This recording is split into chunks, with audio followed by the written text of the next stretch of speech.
எல்லோரும் நல்லா இருக்கீங்களா? இன்றைக்கி வந்து நான் ஒரு 100 ml டம்ளரில் உளுந்து ஊற வச்சு இது ஜாங்கிரி பண்ணலான்னு பண்ணேங்க.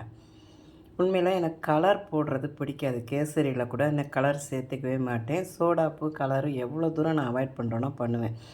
அதனால் சரி பண்ணுவோம் அப்படின்னு சொல்லி சுகர் பாகு எடுத்து இது குட்டி குட்டியாக அப்படியே போட்டேன் பார்த்துக்கோங்க.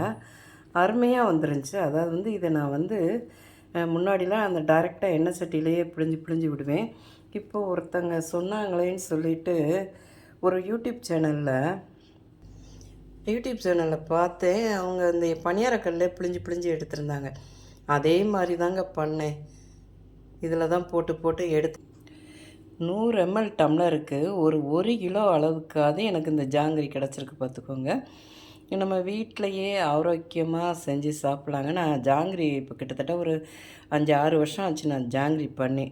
சரி இது கொஞ்சோண்டு பண்ணி பார்ப்போமே அப்படின்னு சொல்லி ஒரு 100 ml மட்டும்தான் ஊற வச்சு மிக்சிலேயே அரைச்சி அதில் 1 ஸ்பூன் அரிசி மாவு, 3 ஸ்பூனு கார்ன்ஃப்ளவர் மாவு போட்டு நல்லா கலந்து அப்படியே பால் கவரில் போட்டு அதில் பிழிஞ்சு பிழிஞ்சு எடுத்தேன். சீனி வந்து பார்த்திங்கன்னா சுகர் 2 டம்ளர் எடுத்து 1 டம்ளர் தண்ணி விட்டு அதை ஒரு ஒரு ஒரு பதம் கம்பி பதத்துக்கு முன்னாடியே நான் எடுத்துட்டேன். ஏன்னா கம்பி பதம் வர வச்சும் நம்ம போட்டு எடுக்கலாம். நான் வந்து ஒரு லைட்டாக ஒரு 3 நிமிஷம் அதை நல்லா கொதிக்க விட்டு அப்படியே ஆஃப் பண்ணிட்டேன் பார்த்துக்கோங்க. அப்படியே குட்டி குட்டியாக எனக்கு அந்த ஜாங்கிரி கிடச்சிது. நான் வந்து அந்த சட்டியில் பெருசு பெருசாக தான் நான் புழிஞ்சிருக்கிறேன். இந்த வாட்டி தான் இந்த சின்ன இதில் போடலாம் அப்படின்னு சொல்லிட்டு சும்மா கம்மியாக தான் ட்ரை பண்ணேன். உண்மையிலேயே நல்லா இருந்துச்சுங்க. பார்க்க தான் இப்படி இருக்குன்னு தப்பாக நினைக்காதீங்க. டேஸ்ட்டு செமையாக இருந்தது.